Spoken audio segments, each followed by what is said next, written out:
tell me when. Okay. All right. Good evening, and welcome to those who are here in our council chambers tonight and to those who are watching from home. I am Mayor Laurie Jadwin. Thank you very much for taking time out of your evening on a beautiful summer night to come and talk about sidewalks, something very exciting and for everybody involved. This is a special town hall discussion that we're having tonight on the 2022 sidewalk maintenance program. Some of you may be here with questions with regard to the 2021 sidewalk maintenance program, because each year of a sidewalk maintenance program is actually a 3-year cycle. So we're going to explain a little bit how the programs work tonight while we go through this presentation. With me tonight is our interim city engineer. She's our assistant city engineer as well, Ms. Caitlin Ridge. This is a program that Caitlin has been working on ever since she joined the city of Gahanna about 1.5 years ago. Is that about right? She has been living and breathing sidewalks and probably dreams about them in her sleep. There will be an opportunity. So the way this will work tonight is Caitlin will do a presentation, give an overview of the program. There will be an opportunity to ask questions. We have Dan Perlman, our public information officer, will circulate with a microphone. If you have a question, just put your hand up. He will come to you so that the people who are home can hear your question as well. We know we have people watching via live stream, so you can also put your questions in the chat. Those questions will be read and we will answer those as well. I just want to begin by giving just a little bit of a history with regard to the sidewalk program. So the city's inaugural sidewalk maintenance program was officially adopted by City Council in June of 2021, so about 1 year ago. But the concept of having a sidewalk maintenance program actually was a conversation that began in the city with Council back in 2015. One of the most frequent complaints that the city has heard with regard to something that residents wished were to be fixed was the condition of sidewalks. We know that walkability, connectivity, having good sidewalks and trails to be able to access is something that is a high priority for our residents. It's something that we hear about all the time. The challenge is, under Ohio state law, the care and maintenance and responsibility for that for sidewalks actually falls on the homeowners. So historically, the only way that the city has had to address issues with poor conditions of sidewalk has been through code enforcement with homeowners. Not exactly a way to endear yourself to your residents, but nonetheless, that's what state law requires, and that's what we have had in place. Back in 2017, 2018, there was a federal complaint that was filed against the city by a resident over the poor condition of the sidewalks and challenging the non-compliant nature of our sidewalks with the Americans with Disabilities Act, also referred to as the ADA. You'll hear that referred to a lot this evening. After a several-year investigation, there was a finding rendered against the city in October of 2019. And that began lengthy conversations that, quite frankly, are still underway with the Federal Highway Administration as to how we are going to resolve that finding that was against the city with regard to ADA compliance, not only for our sidewalks, but for all of our city facilities, generally speaking. As we have progressed through those conversations with the Federal Highway Administration, FHWA, there basically have been 2 outcomes. The first outcome was the city's creation and adoption of the city's first ever ADA transition plan, Americans with Disabilities Act transition plan. And that is a plan that was created and implemented to really provide kind of a roadmap and a strategy for how the city would address making all of its facilities compliant with the ADA over a period of time, really years to come. How are we going to address those? Our parks facilities, our restrooms, those types of things. A second outcome of those discussions with the Federal Highway Administration was an agreement to create a maintenance plan that would ensure that our pedestrian facilities are being maintained in accordance with acceptable standards, hence the development of the sidewalk maintenance program. Rather than simply relying on code enforcement now, the sidewalk maintenance program, which is funded by Issue $12, is a tool that exists to assist residents with that legally mandated responsibility to maintain your sidewalks. The overall goal of the program is really to achieve the walkable community that we want in our community, that we know our residents want within the community. As you will hear tonight, the program really is intended to be an affordability tool. As I said, it's funded by Issue $12. The way the program works is there is a defined program area every year that's adopted. The city budgets for the number of homes within that program area. and the city, using issue $12, will fund that program. The city will repair sidewalks that are not compliant within that program area, and then pay upfront that money, which residents then can pay back to the city over a 5-year period, interest-free. So it's really like an interest-free loan to make those repairs. But that's really a general level overview, and Caitlin's probably saying she took all of my talking points right now. But at this point, I want to thank you for tuning in this evening. Stay with us, because I know we might get a little detailed. We're going to talk about sidewalk criteria and standards and things like that. But we look forward to the discussion, and now I'm going to turn it over to Caitlin to repeat everything I just said. That's right. We'll do some repeating, but that's always a little helpful, right?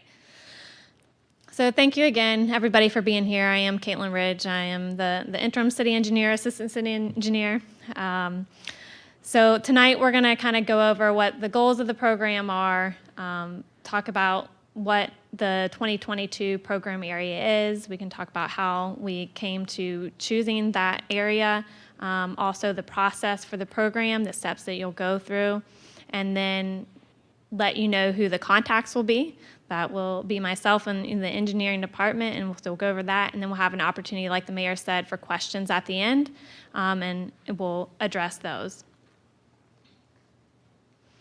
So the program goals, as many of you probably saw on your brochures that you had, is to provide a sidewalk network and good repair throughout the city, and to promote community-wide safety and enhance connectivity and walkability. So really we want to have a connected network of sidewalk throughout the city that can be used by all people of varied disabilities. That's our goal. The city did an assessment throughout the whole city and found that around 30, I think the assessment was done in 2018, 2019, and they found that about 30% of sidewalks needed repair, and about 10% of those sidewalks were found to be in such bad condition that they could not be navigated without great difficulty. For example, a stroller or someone in a wheelchair couldn't navigate the sidewalk because maybe there's a vertical offset between two panels that prohibit them from doing so. So why is it required? As the mayor kind of mentioned here before, we have the American with Disabilities Act. There's also state code, the Ohio Revised Code that she mentioned, as far as the sidewalks being the responsibility of the homeowners. And then, of course, our own code that has been adopted as we were developing this program that also calls for the sidewalk maintenance program and for sidewalks to be maintained. The importance with the American Disabilities Act is the key is that it says that you have to have accessible routes or sidewalks that must be maintained in operable working condition. What that means is that the sidewalks must be usable for the purpose for which they were intended. In our city, particularly in the older areas, the sidewalks are in much more need of repair, and that concrete in general has a lifespan of about 50 to 75 years. So once you're getting towards the end of that design life, you're going to need to have some maintenance or even replacement of those sidewalk panels. Then we have newer areas throughout the city as well, have some newer sidewalks. There are maintenance concerns there as well, such as like the vertical offsets that I mentioned between panels that cause some tripping hazards due to trees, uplift, or some other various items. And we'll talk more about what types of hazards that we see and that we're looking for here later. So the 2022 program area, it is a rather large area this year compared to last year. Last year was our first program year, so we started small, and now we're learning a lot through that process, trying to make some adjustments. And this year we've started with, we have a total of 619 parcels, so that's about triple, close to triple, I think, of what we had with the 2021 program area. We have 24 different streets that we're going to be doing sidewalks on. Those locations are throughout the city, and I apologize here, this populated table over top of my map, so you can't see it on here, but there are maps in the back as you came in, as well as this map up here, that you can see that it's spread throughout the entire city. So we tried to make sure that we weren't placing this burden just on one particular area of the community. So we started in choosing how we're going to proceed with this, determining what our program areas are going to be each year by looking at our street programs, our past street programs. We started back in with our 2010 street program, and we're working our way forward. The street programs were able to do multiple years of our street programs in a single sidewalk program.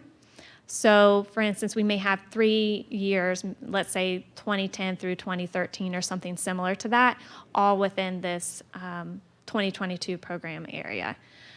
So the intent behind going and following behind the past street programs is that through our street program, we try to update the curb ramps and the crosswalks. And so as we go back and ask you as residents to repair your sidewalks, that at the end of it, that you will have a complete, continuous sidewalk network, pedestrian network that is usable and compliant. Starting back with some of your neighborhoods back in 2010, there may be some curb ramps that we see that identify that may need to be repaired because it has been a while, and we will continue to repair those as part of this program as well. But that will be on the city, and we will pay for the cost of those items. That will not be on the homeowners. So most of you are here, I assume, tonight because you got a mailing with, I see some of you brought it with you with a letter and a brochure like we have shown here. If you are with us online or just happened to see that it was posted and you did not receive this mailing, please let us know. Email us your name and your property address and mailing address to sidewalks@gahanna.gov so that we can make sure that you get the information and we have your appropriate contact information on our records. So now going and talking about the process. It's really kind of 5 steps to this process. The first step is sidewalk inspections, which is the stage that we're getting ready to begin now. Then we have our communication of those inspection results to you, the residents. Then we have construction by owner. As we'll discuss here later on, there are multiple options, either to have the city complete the repairs or you as a homeowner decide to complete the repairs yourself. So then following this construction by owner timeline, then we have construction by the city, and then into the assessment or payment by the owner for the cost of the repairs.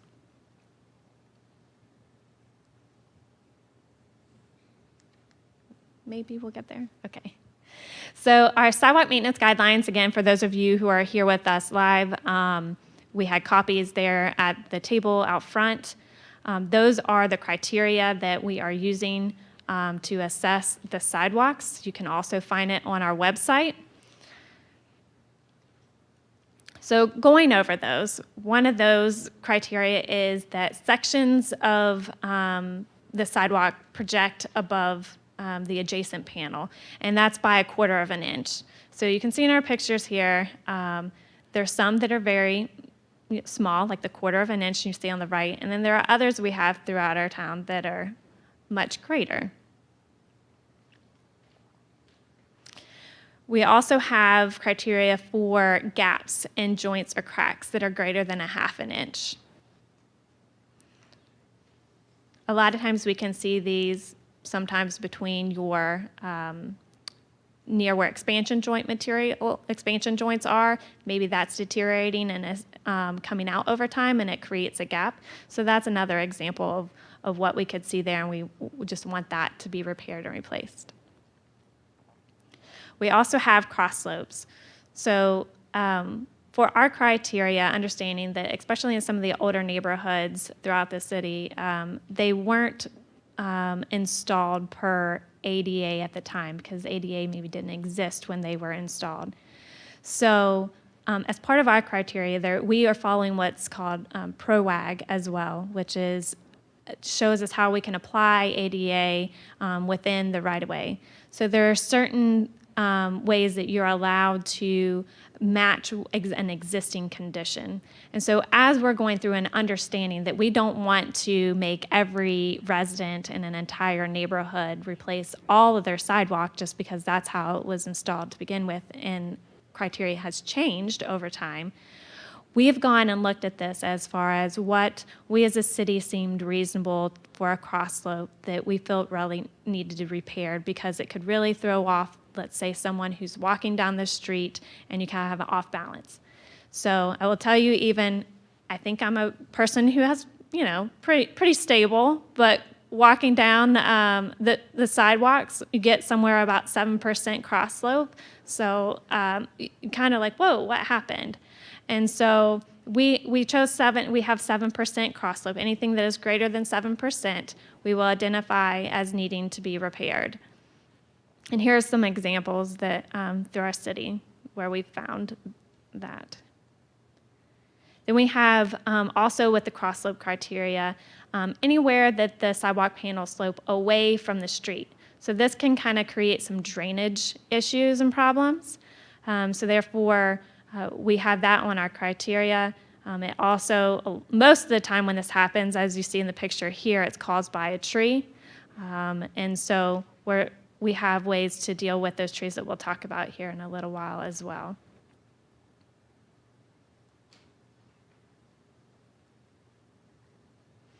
We also have excessive cracking, which we define as cracking that has it so that pieces of the sidewalk, the remaining pieces from the crack are less than 2 feet wide.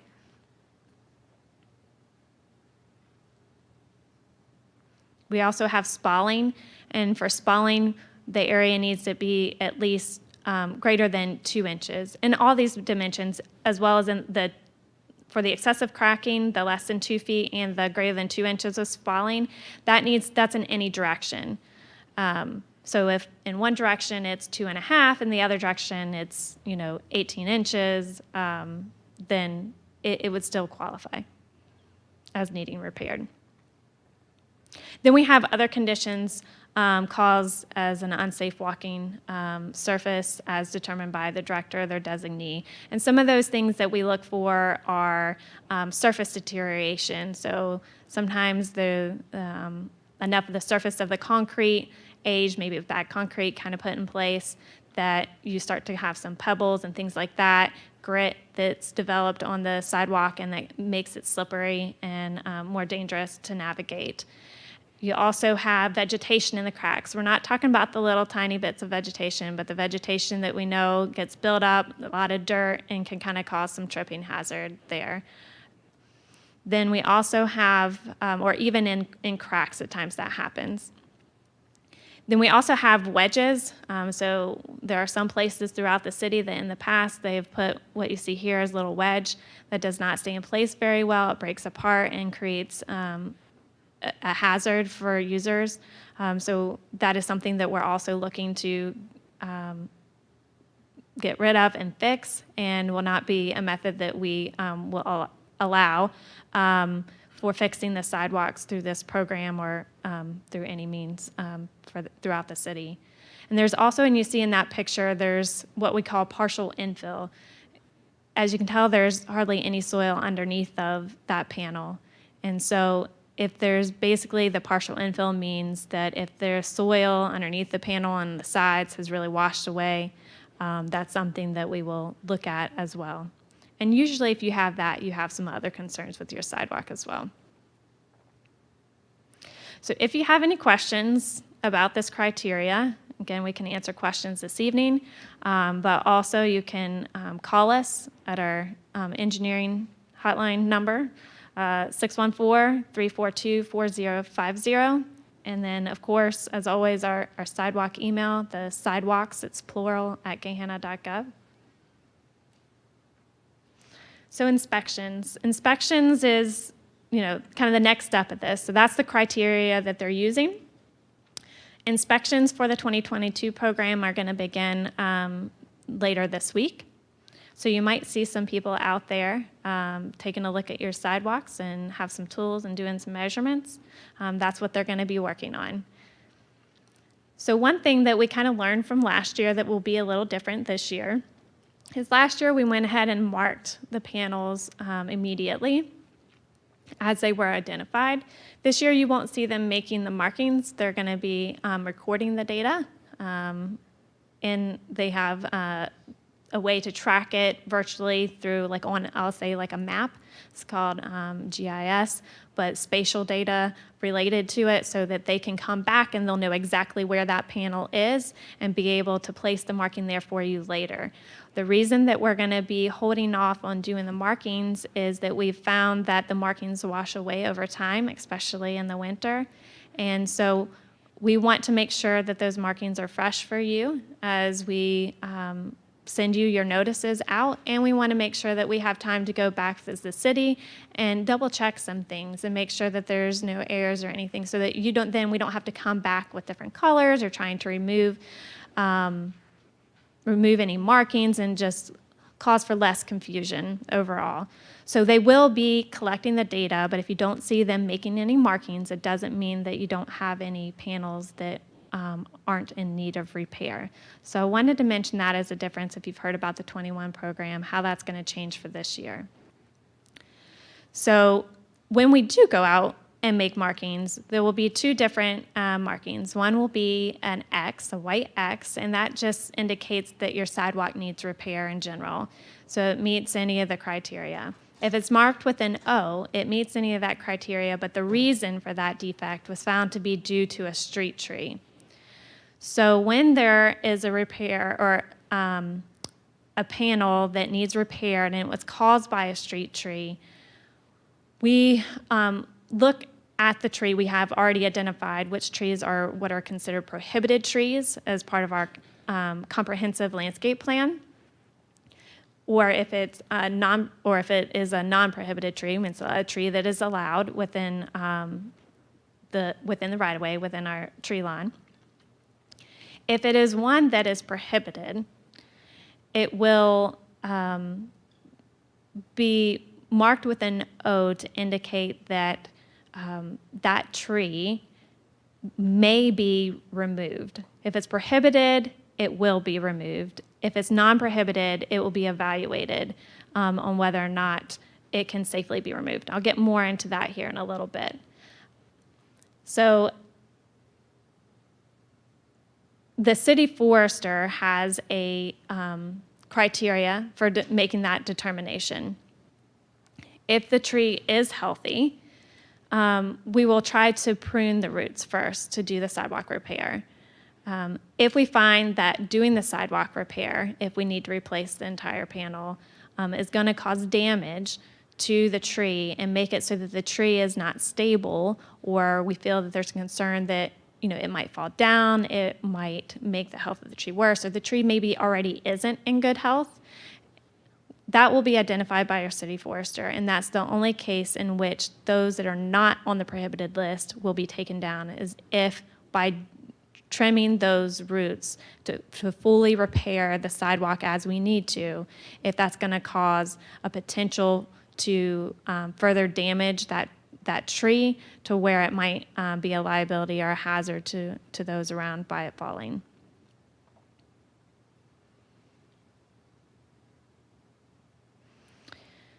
The next step here is communication of the inspection results. So when you get some mail from us, please do not throw it away, because there will be several actions that may be required of you as part of this process.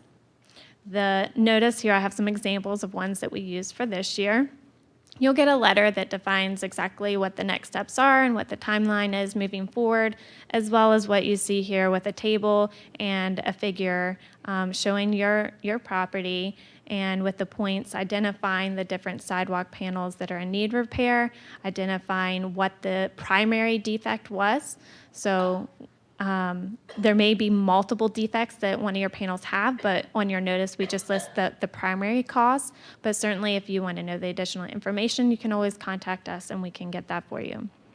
Now also tells you how we kind of plan to make the repair. So you'll see if you need it to be fully replaced, how much concrete that we would expect would be needed to make that repair, and then also if it's what we're going to call a joint repair, and I'll get into what some of the construction methods that we're going to use are here later, and then Also, if there needs to be any patching done, maybe on your driveway, if you have sidewalk panels that are within your driveway apron and were adjacent to your driveway, it's potentially possible that some of your driveway, especially if it's kind of maybe in bad condition as well, that it would further damage it. And so we would go back at least a foot and repair your driveway to make sure that that is repaired next to the sidewalk as well. And so all those items will be in your notice with not only the quantity and amount and the exact panels it applies to, but also with an estimated cost. That is not going to be the actual cost of those repairs. We will not have it bid out by a contractor at that point in time. It is our estimated cost based on what we see as construction costs are happening at that time. But it'll give you an idea. So it could go up and it could go down a little bit, but we expect it to be pretty close. However, we know that right now with inflation and the way things are going, that it's a little bit more challenging these days to figure out what that is. But we're doing our best as we have a lot of projects over time that we've received, and we really take a good look at that and see what the trends are. So then moving forward, so you'll also see on the picture here that we'll identify also where the trees are and identify for you on that map which ones are prohibited, so that you'll know if you have a prohibited tree that would come down, or if your tree is potentially okay to stay. Doesn't mean that it will. Again, it depends on the health of that tree, but that will help you know for certain if you have a prohibited tree and how that can work.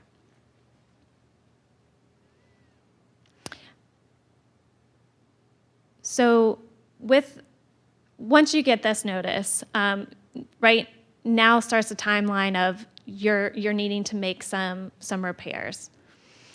So there's steps here. You have 30 days to appeal the notice. And by appealing, that means that you disagree that the sidewalk panel that we noted as meeting the criteria, you don't agree that it meets the criteria. Then we have the option to opt out of the program, and that happens within 45 days of receiving that notice. What opting out means that you as a property owner are choosing to do the repairs, get your own contractor to do the repairs, instead of letting the city do it as part of the program.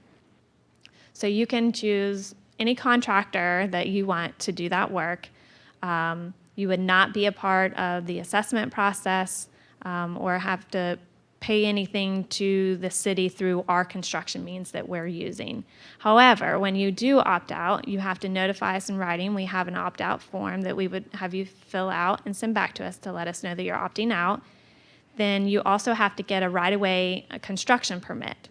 And through that process, you will identify for us what you're planning to do, how you're planning to do that construction, and we have to approve the method of which you're making those repairs.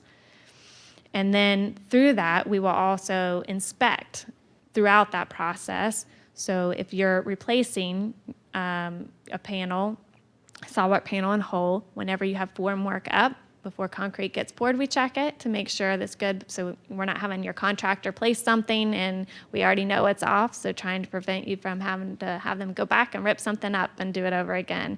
But then we do come back at the end and also look at everything once it's all been completed to verify and make sure that it was all done to meet the city's standards.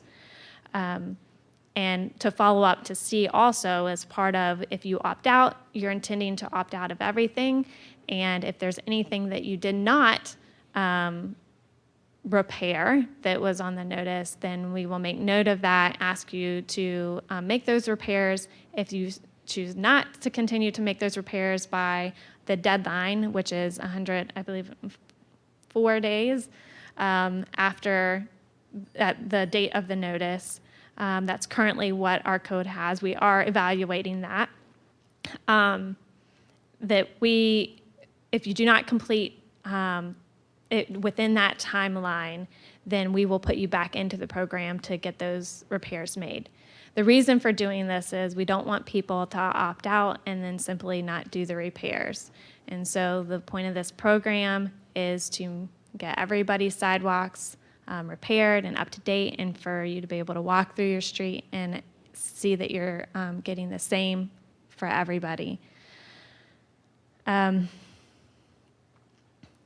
inspection will be done by Gahanna's engineering and inspection staff.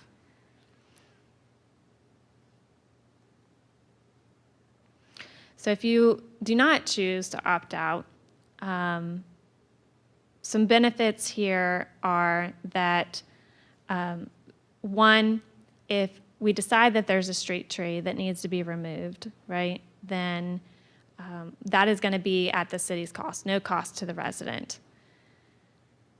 I do want to say that as far as going back into the trees a little bit, that if you have a private tree, a tree on your private property that is also causing repairs, what happens at times, the city is not going to remove any trees on your private property. We will note for you that we believe that it is causing some of the need for the repair. We will not remove it. We will prune the roots. If you want to remove it, you can certainly remove it on your own, but that's not something the city will take on. But whether a prohibited tree or a non-prohibited tree that the city decides needs to be removed within what we are calling the street trees, which are between the sidewalk and the back of curb, those will be fully paid for by the city and not assessed back to the residents. If you really like your tree, it's a prohibited tree, and you want to keep it and you don't want to see it go down, then your option to keep it is to opt out of the program. You can opt out of the program and you will not be required to remove the tree. We have some other options that we can work with you through on how you might be able to maintain that tree or keep that tree through some various options, or you finding someone who would be willing potentially to prune the roots for you. But the trees that are prohibited are there usually because they're identified because they have shallow roots. A lot of times the shallow roots cause a lot of problems with the sidewalks and uplift it. And without it being removed, it's going to continue and does continue to cause problems down the road. So we are suggesting and plan to remove it as part of our program because we don't want to replace your sidewalk and then a few years later, that same tree that caused you the initial problems to be causing you a problem again. So the other benefits of being with the city is through our program is that we have, 600 plus properties in this year's program, and we're going to bid that out to a contractor at large. So if all of you were in it, they have that kind of buying power, right, of at large, and hopefully we can get better prices that way. By the larger number of people, the bigger projects you have, usually you can get lower prices. Just as some people we have seen also just through your neighborhoods. Maybe you're doing your driveway and someone else says they want to do their driveway too, and you get together and get the repairs done by the same contractor at the same time to try to save some money. So that's in essence kind of what we're doing here with the city, but at a much grander level. And a benefit is that through our contract that we will have with our contractor, everything is under warranty for 1 year. So if our contractor goes out there, certainly we're going to inspect and be inspecting the contractor's work as they're doing their job, and we will have to accept it at the end. But then 1 year from completion and acceptance, if anything happens to any of that sidewalk, then our contractor is required to come back out and fix that, and that would be at no cost to the residents and at no cost to the city. So that's a warranty that you would have on anything that you get done through our program. Another benefit of our program is that it's an affordability tool. The affordability tool through the assessment, we'll talk a little bit more about it later, but I think it's worth mentioning multiple times. The affordability tool, not only the purchasing power that we talked about, but also the ability to have it put on your property taxes at 0% interest over 5 years. We did change in here just in the last few months an option to allow you to pay the cost in full prior to it getting assessed. So that is something that is available both in 2021 programs as well as the 2022 programs. We did that because we heard from residents that some of them who had small fees, they just really didn't like the idea of it being put on their property taxes, but they wanted to have the purchasing power of the city to do the work and not have to worry about managing a contractor and dealing with all the headaches that can kind of come with that. So those are two options, to be able to pay in full at the end, or to have it assessed on your property taxes at over 5 years at 0% interest. So when the city does go out there and do the repairs, what is that going to look like? Here you see a picture. We had as we were putting this program together, we were trying to figure out what kind of construction methods that we were going to use and trying to evaluate them.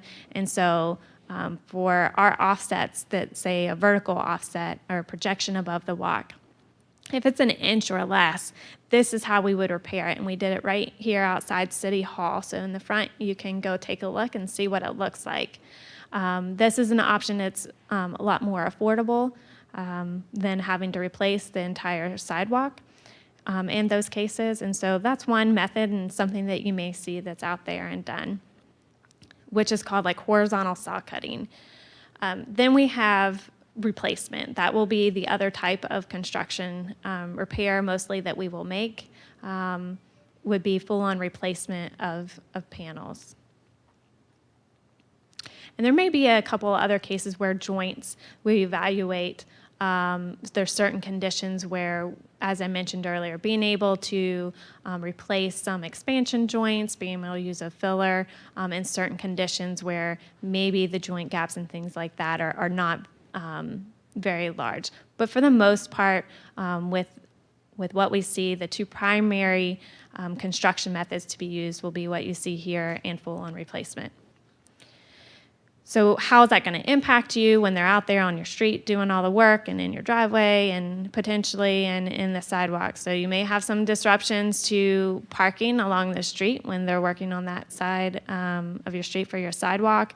You may have temporary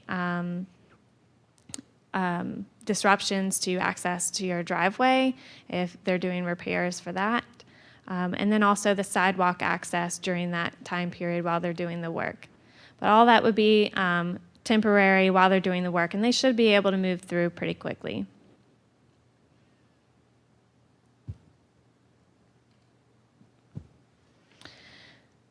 So the next step is the assessment process. So what is the assessment process? The city is paying the cost, as I mentioned. They're paying the cost of the repairs up front. And that is kind of the affordability tool, right, for the residents, is the city is paying the cost up front and allowing the residents to pay it back. As the residents pay back the city those costs of the repairs, the actual cost of the repairs, that money will be used to then fund future sidewalk maintenance programs so we can continue to have the program throughout the whole city. The goal is to provide this program for everyone within the city. Within the goal is 15 years. There will be legislative action that's required as part of this assessment, which will allow the city to recoup the cost of the sidewalk repairs through what's called a special assessment on your property taxes. That assessment, as I mentioned, is that affordability tool that allows it to be put on your, the cost of those actual costs of repairs to be put on your property taxes over 5 years, 0% interest. Prior to any assessment taking place, after all the work by the contractor is done and has been fully accepted, the actual cost of the repairs will be sent to property owners via letter in the mail. At that time, you'll also be made aware of a hearing, an assessment hearing that will take place, and you'll have two options for paying back the city at that time. One, you can choose to pay that the actual cost of the repairs in full within 30 days of that hearing date, or you can choose to do nothing at that point, which will then have the city assess the actual cost of the repairs onto your property taxes for you to pay over 5 years. Again, 0% interest. So those are the two options that you have at that point in time to make the repairs back to the city. As far as when that goes on, it doesn't go on necessarily right away in the timing, so it may be a year later, depending on the timing of when those things go in and when you actually start to see them on your taxes if you so choose to go that route. Oh, I forgot. Someone told me. So now that's the kind of end of our presentation. But we have a video with a little overview of the Sidewalk program to show to you. And after the video, I'll let you know some of the contact information again, so you can write it down in case you didn't get it earlier. And then we can start answering some questions that you have. So if you want to be thinking about what questions you have as you're viewing this, then we'll be ready to answer your questions.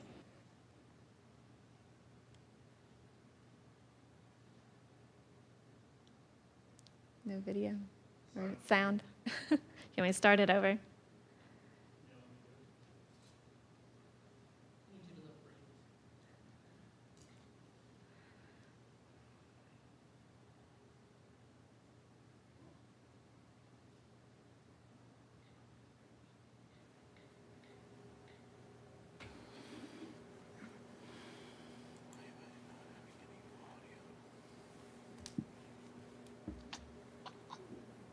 Keep talking, Caitlin. Mystery.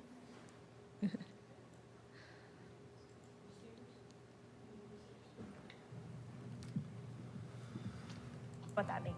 We want our sidewalks. Mystery. Hi, I'm Caitlin Ridge, the Assistant City Engineer. And I'm John Moorhead, our city engineer. You may have heard that the City of Gahanna is working on a sidewalk We want our maintenance program, sidewalks. and here's what that means. We want our sidewalks Hi, to be in I'm good Caitlin repair Ridge, to keep the our Assistant residents City safe. Engineer. And I'm John Moorhead, You our can city listen to engineer. it. Just go. And this is the same one that we did from last year. So you'll see that we have John Head, who was our city engineer. He's no longer here with us at the City of Gahanna. He moved on to another opportunity, but has the same information, right? It's a great video. So don't try to call and ask for John Moorhead. You won't find him. Going for an afternoon stroll. Sidewalks in Gahanna also help promote connectivity through our neighborhoods, which is great for the community. You don't have to walk far to see that our sidewalks need some TLC. So how is this program going to play out? Right now we are in the inspection phase and we're getting ready to move into a construction cycle in the summer here. So you may see a gentleman walking through your neighborhood with a vest, marking your sidewalks with paint. Don't worry, he's a good guy. He's just getting all the measurements we need to build your sidewalk repairs. The inspector will be looking for things like Cracking, uneven panels vegetation and cracks, tripping hazards, and any other conditions that the city may deem unsafe. Once the inspection is complete, the property owners will receive a notice in the mail with information about which sidewalk panels need replacement or repair. We hope you're starting to see the vision for a community with safe sidewalks for all residents. It's our long-term plan to move this program through all parts of the city. All good things take time, and we hope that you continue to support us as we work to give the city our best. You probably have more questions. For more information about the Sidewalk program, you can visit our website at gahanna.gov to get more information, including maps, schedules, construction information, and frequently asked questions.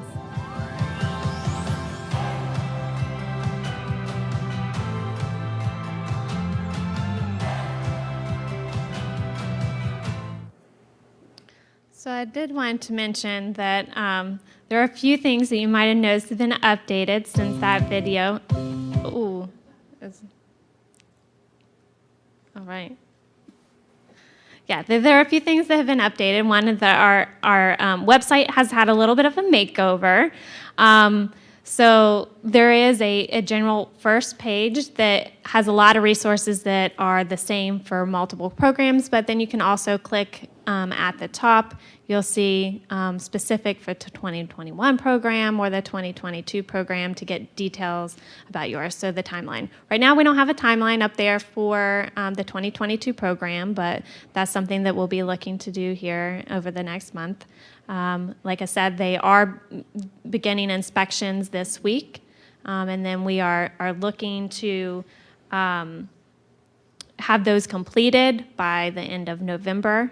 And this year, you saw in the video that there was one gentleman that I was meeting with who's doing the inspections. This year, you might see that there's 2 inspectors out in your neighborhood and some other people coming in behind, so you might see some more people out there.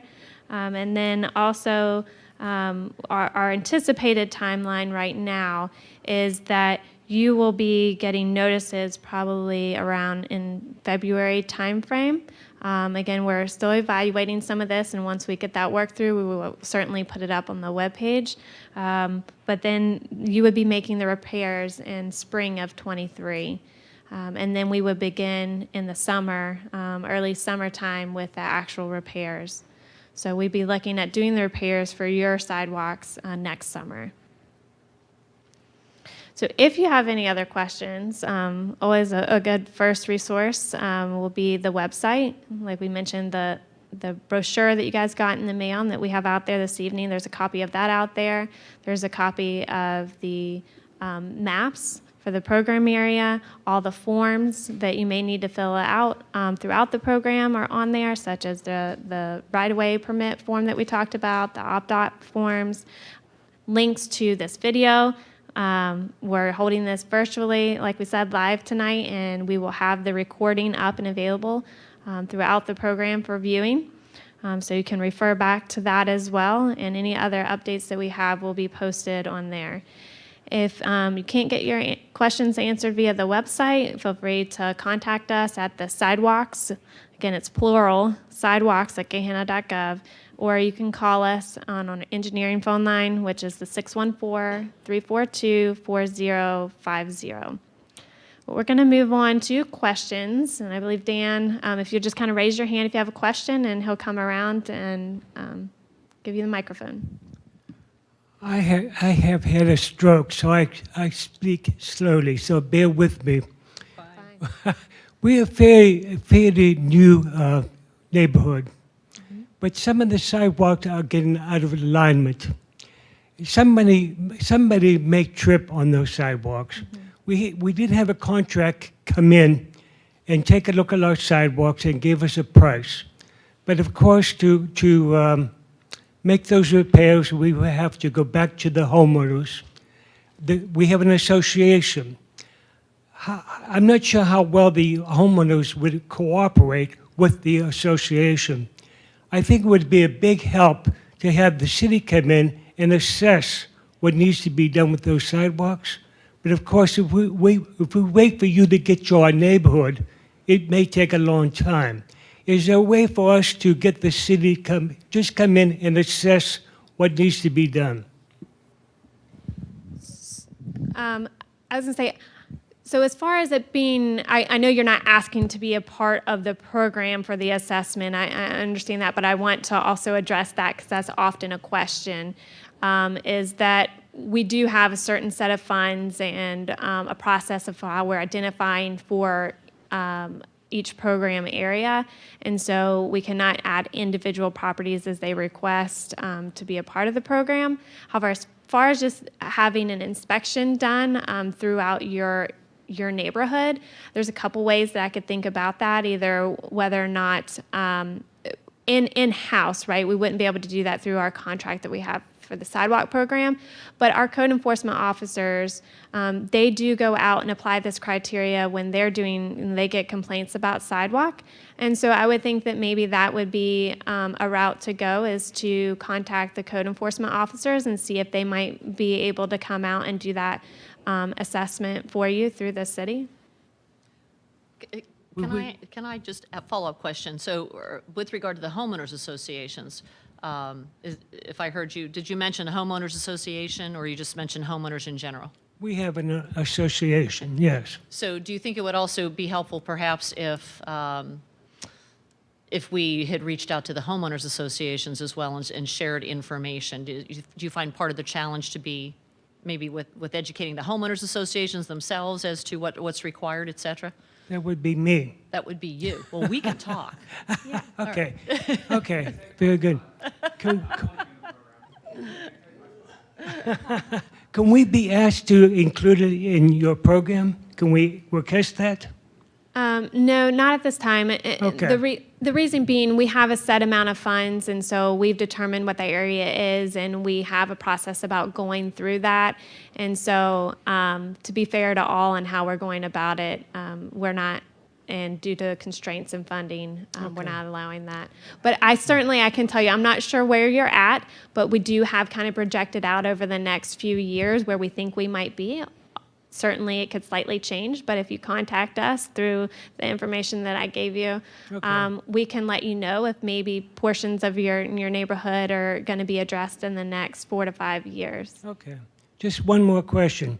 If somebody trips on the sidewalk and is injured, who can they sue? The property owner. The property owner. Okay. Why does the city get involved? It's our responsibility.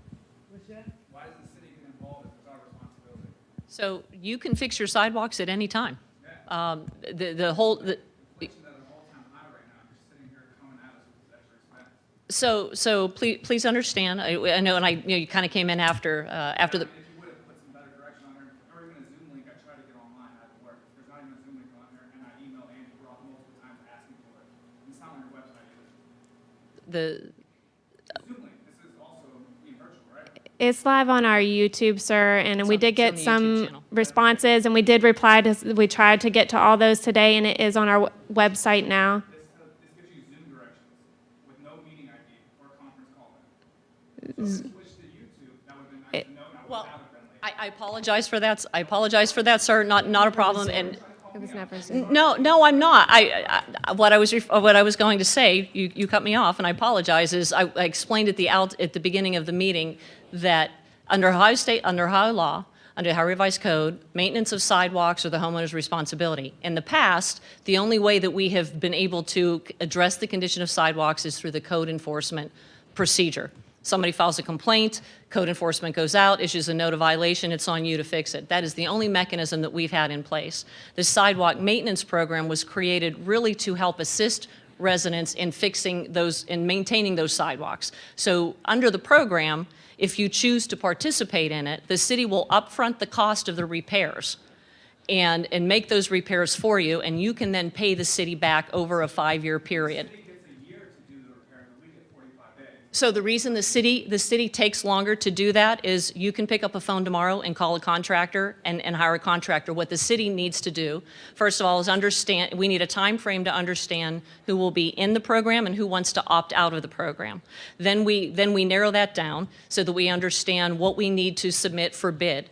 Then we have to go from a legislatively mandated bidding process once we define what the actual program is going to be. We also have to account for people who say, yes, I want to opt out, and then change their mind, because then they have to be rolled back into the program. So we have to wait a period of time before we can actually finalize what the ultimate final program will be as to the number of parcels that will be in that program. Then, as I started to say, we have to go through a bidding process, which is legislatively mandated for us as a political subdivision. We have to put it out for bid. We have to get permission from council to put it out for bid. Then we have to go through so many days for that to happen, which is usually about a 30-day period. Longer than that? Yeah, sometimes. Until we do that. Then once the bids come in, then we have to take it to council for a contract to be approved have council authorize the mayor to go ahead and accept the bid and sign the contract. So we have to go through a bunch of legislative steps that can take months before we can ever actually get to engage a contractor to then do the work. By the time we do that, it's going to be January, February, and nothing's going to happen until spring. So as a city, we have to go through multiple steps that you, as a private citizen, don't have to do. That's why when we say we're going to do the construction in spring or summer, we're allowing for all of those things that have to happen before we can even begin to hire a contractor. Does that help clarify that? I mean, so you haven't hired a contractor, you don't know the third party doing the repairs? Not yet, no, sir, because that'll have to be bid out. I'm sure there's no nepotism going on, that there's not somebody on city council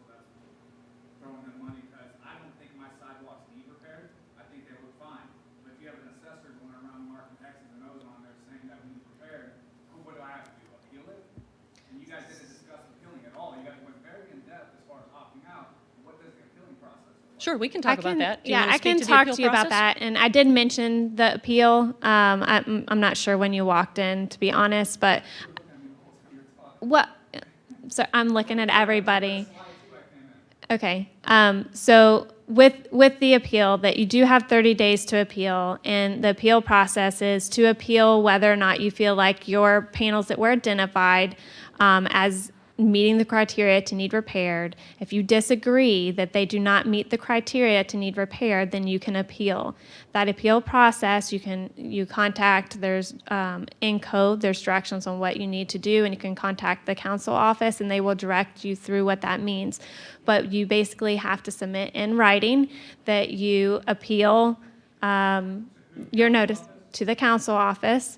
You have to submit in writing that you appeal, provide any backup documentation that you have as part of that, and it is a $50 fee to appeal. However, that they do have the option through the planning board to waive that. If you would want to ask that as part of your appeal, that's something that you could do. You have to submit that in by that 30-day timeline from when you get your notice. At that point in time, then from the city on our side, we prepare our information on what we have found. I go back out. I'm going through this process with the 2021 program right now. So I will go back out and reevaluate your sidewalks to see that anything that is on there is correct in the data that we have, make any adjustments if they need to be made, and then present that information to council as well. And then there'll be a hearing date that's set. And then we will both be in attendance for that. So we have about a week out from when you get your the last date of the deadline for the appeal. You should get notice of the appeal date and be presented there, and a decision should be made at that same night. Yes, it's actually Yeah. right next door. Yes. And it's the clerk of councils who you want to send that to, and they will provide you with a whole detailed explanation of the step-by-steps that you need to follow for the appeal. So there is a property appeals board that was established as part, was it property appeals board? It is property appeals board. Yeah. That was established, actually, we had a nuisance code that was established. They will hear appeals from the sidewalk maintenance program. Actually, I think we have our first hearing date, August 11th, for appeals that have been filed with regard to the 2021 program. Yeah, and I do want to mention as well, because you mentioned about who is doing the inspection. So we are hiring a third party. We have a contractor on board who's helping us through this process. They're the ones doing the inspection, and then the city is oversighting and making sure that they're trying our best to make sure that they're doing those inspections per our criteria. Yes, it's the same as has helped us develop all the maps. The company that's doing the inspection is an engineering company. They will Yeah. not be doing the actual construction. It's EMH&T Yeah, EMH, is the outside vendor that we use. EMH&T. Yeah. They're one of the premier engineering firms in the state of Ohio. They're just doing the inspections. They help us manage the sidewalk program. They do not do construction of the sidewalks. Yeah. Mayor, real quick. Yes, sir. The online audience cannot hear the questions as they're coming from the back of the room. Okay. Thank you. Or is there an online audience? They do it on YouTube? Yes. How they know? It was Yeah, posted it on. says on the invite that it was live streamed, and yeah, we did put a link on there. Okay. I know there was a question over here.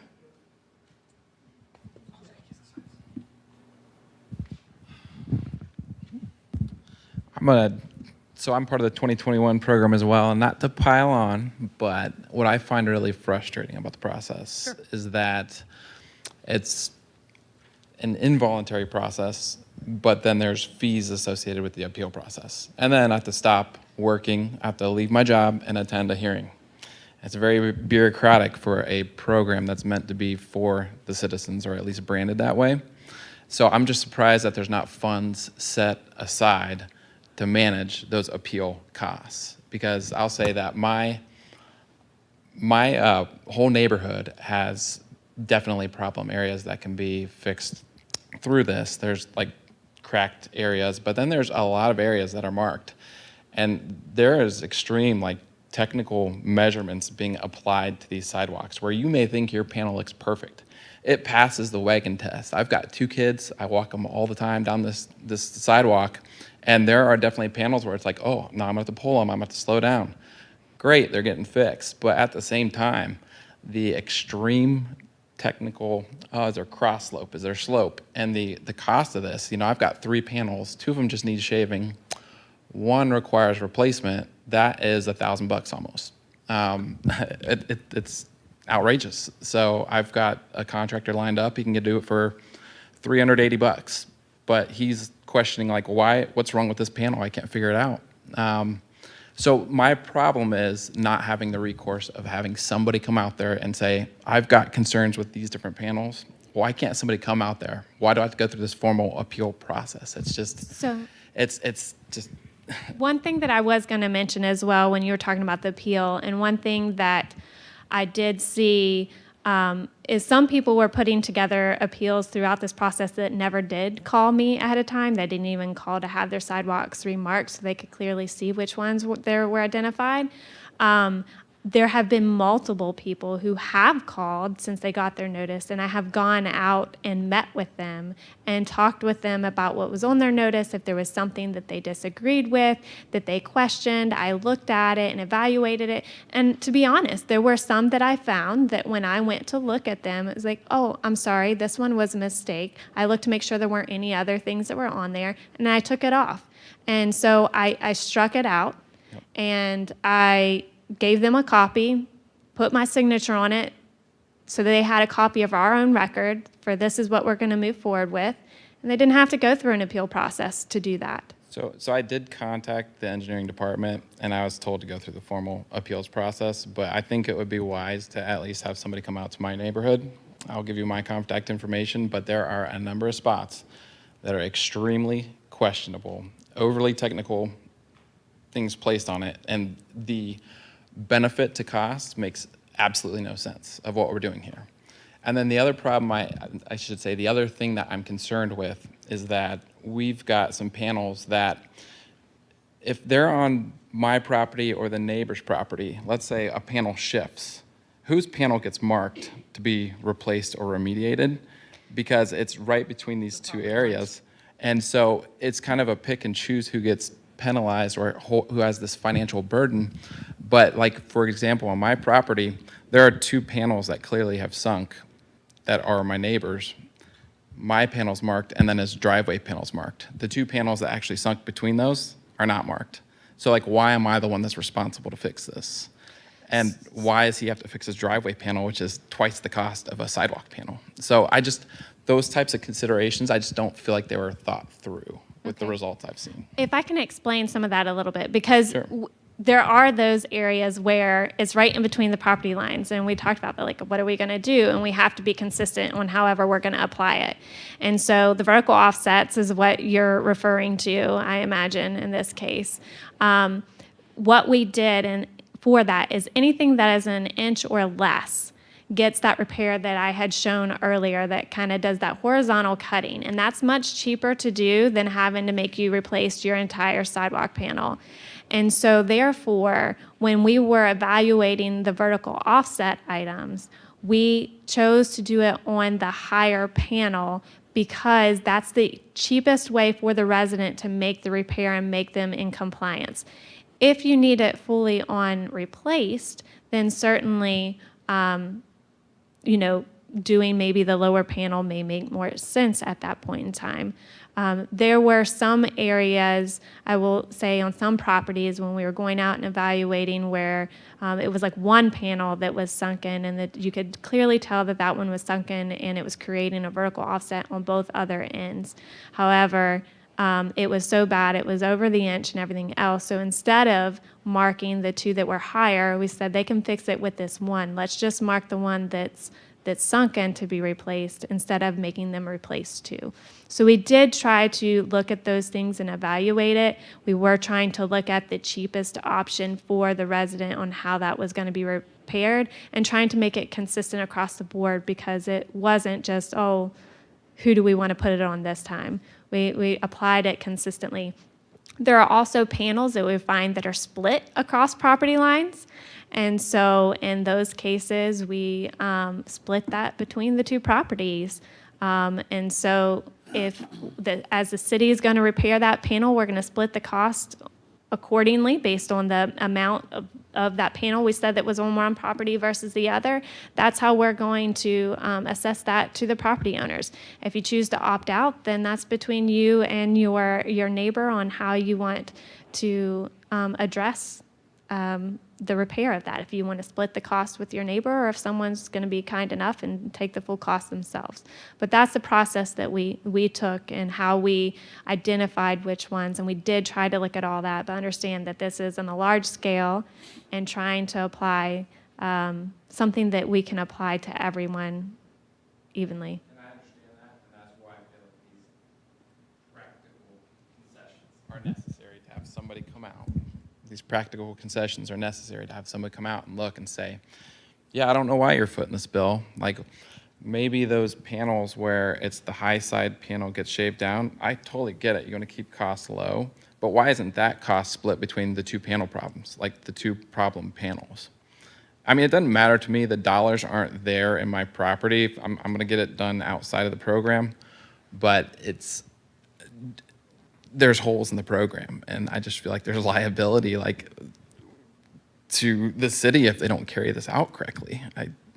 Well, yeah, and this is our first program, and you happen to be in the first one. And as I mentioned early on, we've tried to learn a lot through the 2021 program and are trying to adjust some things. I think we will. Give me your address. I will tell you I'm going to be out for a week and a half here, so it may be a little while before I can come talk to you. But please give me your address, and I'll come out personally and talk to you, and we can take a look at it. So Mayor, I do have a couple online questions. Great. How was it determined what neighborhoods were able to be in the program? And the neighborhoods that received violation letters with only 2 months to fix?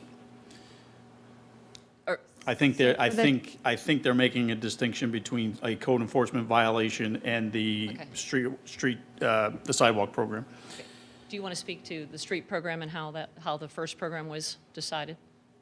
Or first and second, 21 and 22? Yeah, so the 2021 program was decided, as the mayor had mentioned. We did have a complaint into through to ADA, to the Federal Highway Administration, and as part of that, the resident who made that complaint, they had a list of streets and sidewalks that they specifically reported as part of that.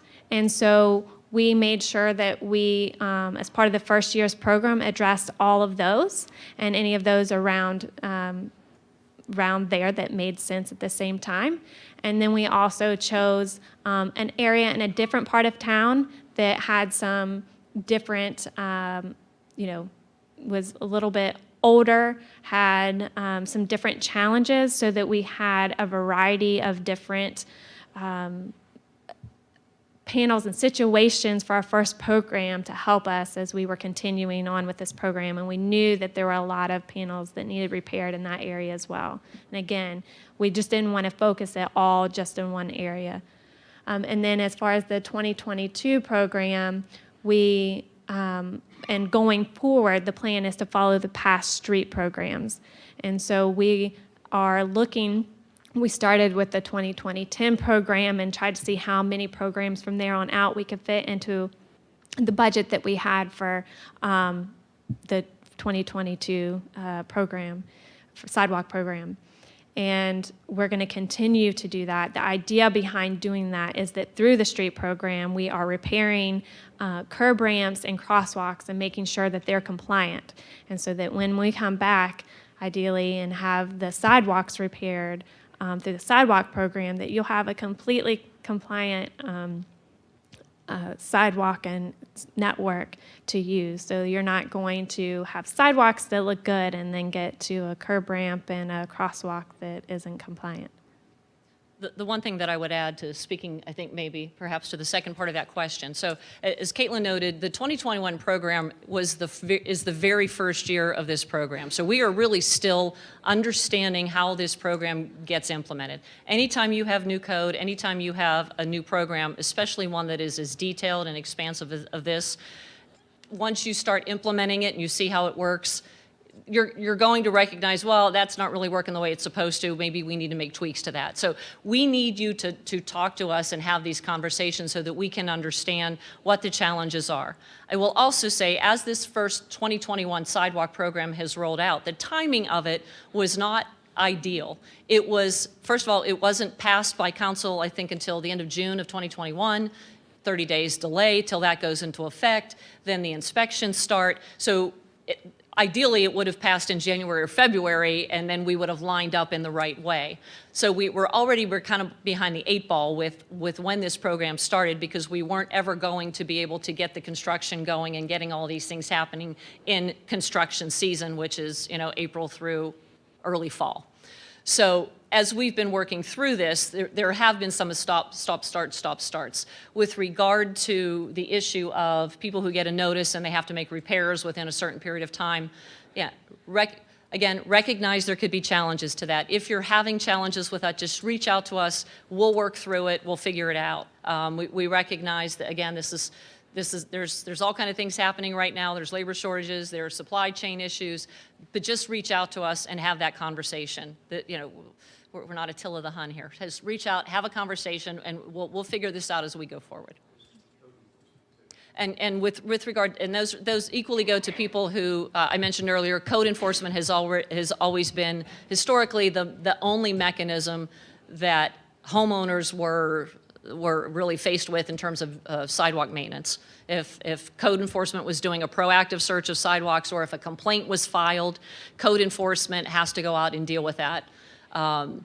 Code enforcement, under their process, they issue a note of violation. You have a certain period of time to indicate that you're going to remediate that. If you don't, then you get an actual violation. It's a very shortened time frame for code enforcement. So if somebody gets a notice of violation that comes through the code enforcement process, again, please call us. I was actually talking on a street yesterday with a contractor who like 9 or 10 residents had gotten together because, as Caitlin mentioned, when it's economy of scale. If you have more than one house and you have 9 houses, you know, hiring one contractor, you're going to get a better rate. So this entire street was kind of getting together, talking to this contractor, and he mentioned he was right now scheduling for November. So that's when I said, well, just reach out to us and have that conversation. Let us know what you know. You have a contractor, but you can't do it till we'll figure it out. We'll work through it. Yeah, we have that in code right now, but when we developed this, we weren't having the shortages and different things that we've encountered now. I mean, we've encountered it with our street program this year as well. So we know that there are challenges that exist, and we have the opportunities to not only make a temporary decision for this year, but to evaluate for future years whether or not we need to change that timeline for the program as a whole and extend it. So any feedback, you know, there's been some good feedback tonight as well. Let us know so that we can look at it and evaluate it and try to make it better, because it's going to take time. So, one more here. Westerville pays the full cost of the sidewalk repairs, and Columbus gives grants to low-income families for repairs. Why not do that in Gahanna? So my response to that is our program is actually based on the Westerville program. Westerville's program, when it started 15 plus years ago, was exactly the same program we're doing right now. They're just 15 years ahead of us. So we are 15 years behind.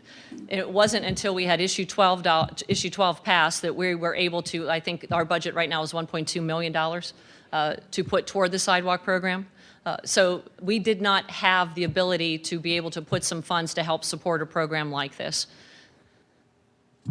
Westerville's 15 years ahead of us. City of Columbus has, I don't even want to talk about what their budget is in terms of what they're able to offer. We're just not in a position to be able to do that. Not to say someday we might get there, but I mean, right now we're just getting this program launched. But, you know, we look at a program like Westerville that has had almost 2 decades worth of having a program like this underway. They're to the point where they have done all of this work that we're doing now, and they're just maintaining what they've already done. So again, the way our program is based for implementation was based on how Westerville started their program. Yeah, so just to add to that, that by meaning that we're where they were 15 years ago, they started out where it was fully on the residents. And slowly over time, we've seen other municipalities like Westerville maybe start to partially fund or to then fully fund some of those sidewalks. So it's been a transition over time. Any other questions online? Or here? Thank you. Let me understand the timeline here a little bit. So if construction's going to start in like the spring of 2023 to do the repairs and stuff, is that? Summer for, Summer. through the program. The spring 23 would be the time frame for property owners who opt out to do the repairs. Okay. So when we get the dollar amounts that we owe, that will be based on the bid that will happen in February? So, there'll be multiple steps. So the first notice that you get that tells you what the defects are along your property, that will be an estimate based on what we see prices for contractors for similar type of work, what we estimate that will be. So it was purely an estimate. It will not have been bid out to a contractor by that point in time. Then what we will do is those who decide will figure out who says that they want to opt out. Once we have the list of everybody who says that they want to opt out, then we'll know, okay, our program was this big, now it's only going to be this big as far as what we have to put out to construction. And so then we'll take that and bid that out to construction at that point in time. Once we have that bid, then you'll see through our legislative process what that bid amount comes in for the whole program. But then once it's completed, once the repairs are completed and accepted, then we will prepare basically another notice that tells you the actual cost for that construction on your property. And then that's at the point in time when then you'll be able to either pay it in full within 30 days of the assessment hearing or choose to just leave it be and let us assess it to your property over 5 years at 0% interest. So you won't get the actual cost until after it's complete and we know what it is. Okay, because the timing on this really stinks, when food prices are up 40% and, gasoline is over $4 a gallon and all that. This really stinks for, normally, like he said, this is totally involuntary on the homeowners, and nowadays cars cost, double what they did 3 years ago. So you can choose to not buy a new car, but we can't choose to not do the sidewalks. And that's very frustrating, especially when the other frustrating part to me is that when I walk around the neighborhood, when I drive around the neighborhood, I see walkers and joggers using the streets when there's perfectly good sidewalks. Nobody uses the sidewalks. Bicyclists aren't allowed to use the sidewalks, and walkers and joggers don't use the sidewalks. So what's the whole point of sidewalks in the first place? It's just very frustrating to me to see that. And as a driver, driving along and seeing somebody jogging or walking towards me when there's a sidewalk, 4 feet away, that's just really, that's really frustrating that I have to spend a lot of money to fix a sidewalk that nobody is going to use. I will tell you too, we get complaints of the sort that I have to run or walk in the street because the sidewalks are in such bad repair in the sidewalk. So then maybe it's okay right in that area, but on down it's not. Just giving perspective to some of the other things that we do here. But I do understand as far as the struggle with the prices and everything today. And as I mentioned too, as far as when that assessment would come back on your property, it would probably be a whole nother year. So you wouldn't see it any earlier than 2024, maybe even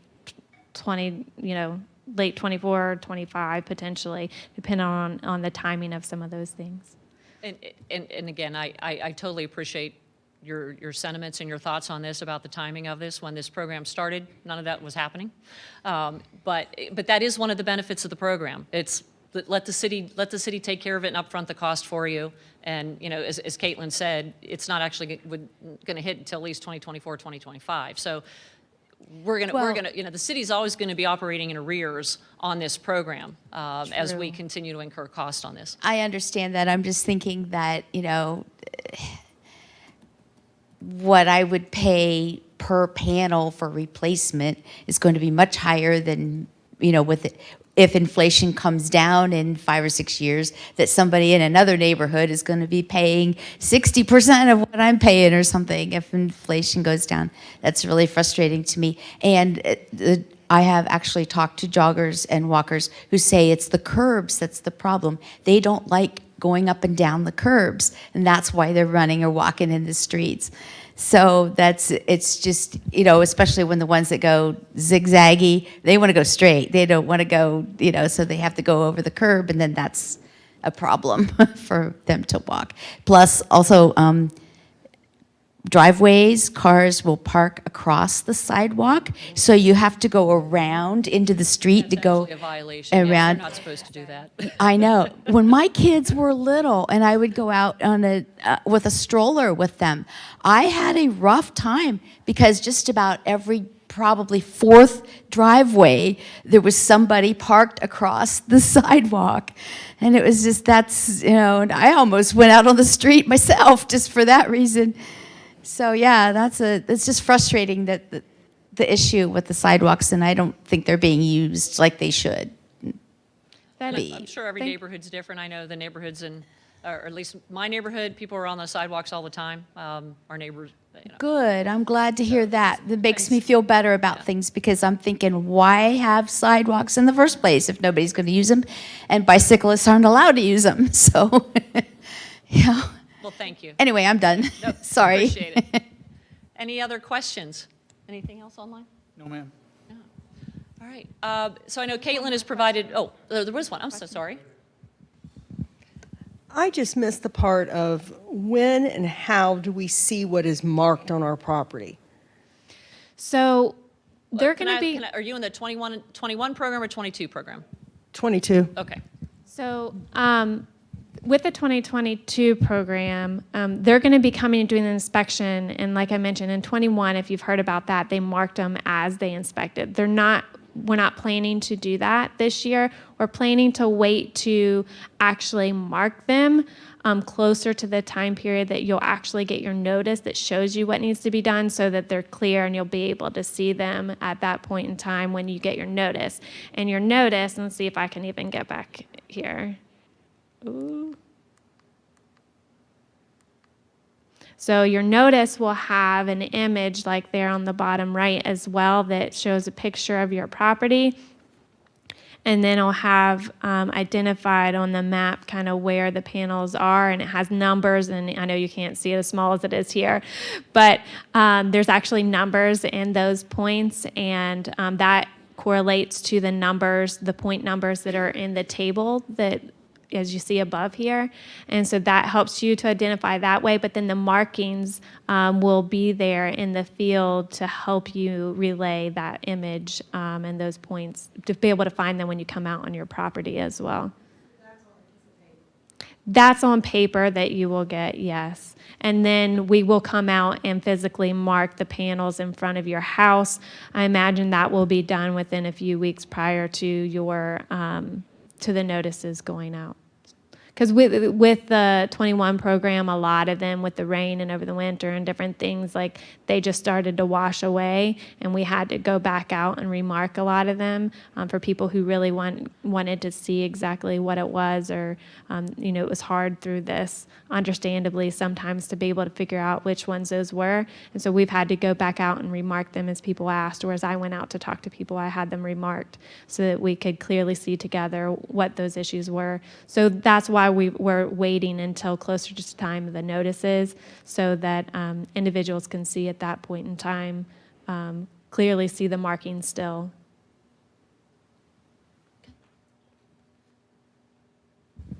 I just wanted to clarify one thing. I think I already heard you say the answer, but if you do have a prohibited street tree, you can keep it if you opt out of the program? Is that Correct. correct?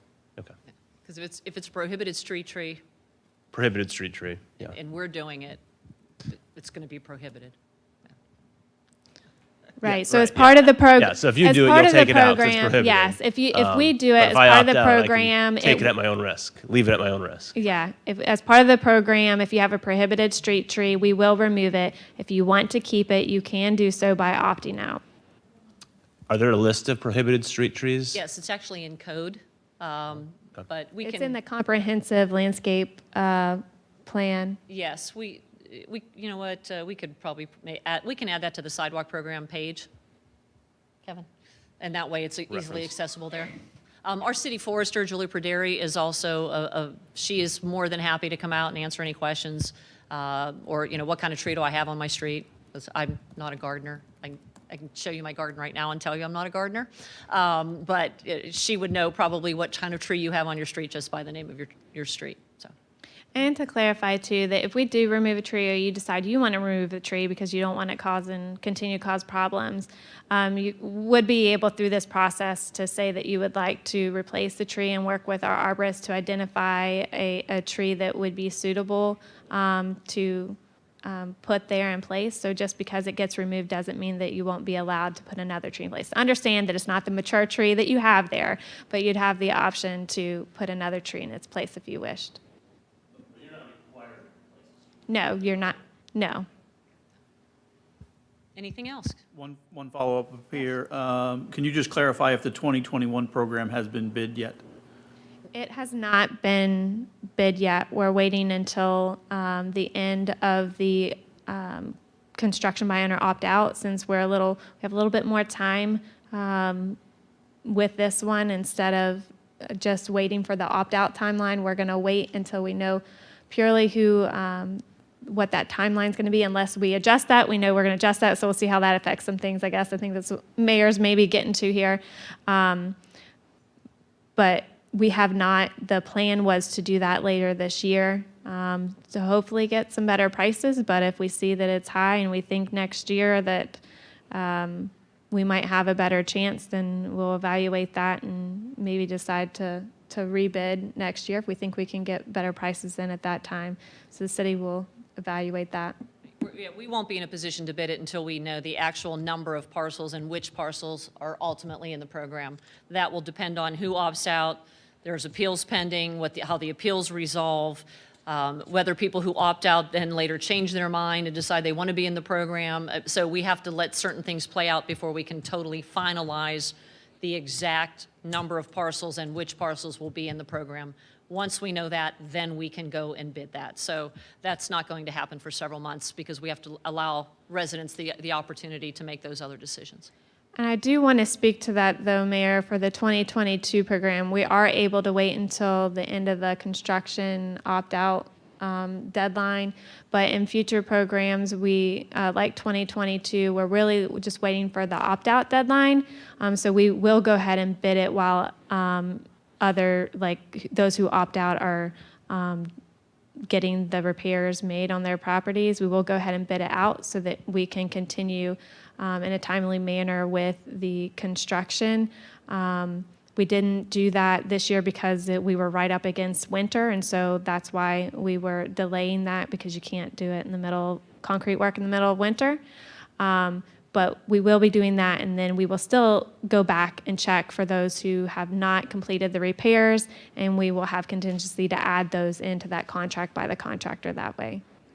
It just seems like you'd be able to negotiate, then that's more volume driven, like rather than having a set number. I just would say, I don't know if this is true or not, but I've heard from some people that some concrete companies in the area have limited Portland cement. They do. And the issue is they don't want to bid on these projects because they're waiting for the big Intel money. Mm-hmm. They want to hold their cement back. Mm-hmm. So it seems like the closer we get to that stage, if supply doesn't catch up to demand, and maybe the recession helps us, I don't know. Maybe people stop building, maybe suddenly there's more raw materials, but I don't know if there's ever just been, if it's been explored to where you can get a contractor that will say, hey, if we do, I'm gonna make this up, but 100,000 yards to 150,000 yards of concrete, we're gonna give you this costing. Have you guys explored that at all? Or I'm sure it's much more complicated than I'm making it. Well, I think as part of that process, I mean, that's the whole point of having the program at large, right? Is the cost we're getting is like we're going to do everybody's all at once. So it is a large sum. They're not giving us a price on a per property basis. They're giving us a price for doing everybody's at once. So it is a big lump sum amount, right? But we don't want to pay them for more concrete than we need to do the work. That just results in more fees for you all to have to pay back. But we haven't struggled right now to get people to bid on our contracts at the time. I mean, I think if people aren't interested, right, they're just not going to bid on it. Or if we know that it's so bad, we can kind of tell at times if people really just don't want to bid on your work. Sometimes they will put a bid and just really inflate it. But we're aware of that, and so that's what I was talking about, that we'll evaluate that at the time, and if we as a city feel like that's what's happening and we feel like we can rebid and get a better price for not only what we're upfronting, but also for residents to have to pay back, then we'll decline all those bids and rebid later when we feel like we can get a better price. All right, one more, yep. Mr. Simmons, yes. For the people at home, please, thank you. I was just, is it a correct assumption that if there's like an apartment complex that borders the neighborhood, that you guys are notifying the apartment complexes about the repairs? Yeah, so we even in the 2021 program had a school, and so we evaluated the school too. I think that they actually, I don't know if they had any repairs needed on that one, but yeah, anybody, any property, every property, city's property, all of it. So we had some, city property, and the city's going to be paying. And if they're on the street, if we have a park and we have sidewalk in the right of way along our park, then the city's going to have to pay the cost to get those sidewalks repaired too at the same time. Well, I know we have a couple of council folks here tonight. Councilwoman Nancy McGregor is in the back. Councilman Trenton Weaver from Ward 4 is over to my left. And then right in our front row, we also have our city attorney, Ray Malarski, who's here this evening. Caitlin, thank you for your time tonight. I want to really thank all of you for your patience in sitting here for a little over an hour and a half, listening to the details of sidewalk programs and for asking your questions. I will reiterate, and for those of you watching at home as well, whether you're watching this in playback or you're watching it live right now. Again, this is a new program. We're learning the same way that you are. We have patterned this program after a previously implemented successful program, and that's really what we're following. EMH&T, I mentioned, is the engineering firm that we are using to help guide us in this program, and I think they have actually led every sidewalk program in Central Ohio. It seems like, if not all of them, almost all of them. So we have a very highly qualified team that's guiding us as well as we go through this process. But please ask your questions. Please just reach out. Caitlin has given the number 342-4050 is the engineering hotline, so to speak, on this. Also sidewalks@gahanna.gov. They are the best people to answer your questions. They will get back to you. They might not get back to you within 20 minutes, but they will get back to you because, quite frankly, we have a lot of people reaching out with questions, and not just about sidewalks. You might have heard there's some development projects happening in the city, one right next door with a 500,000 square foot building that's underway. So we have a lot of projects that are underway in the city. We will get back to you as soon as we can, but just please reach out and ask questions. We cannot emphasize how much it means to us when you give us the opportunity to sit down and talk with you and have a conversation and answer questions, and maybe learn from you, you learn from us, and we can figure this out together. So thank you again for your time tonight. Again, for those of you watching at home, and stay engaged. Thank you.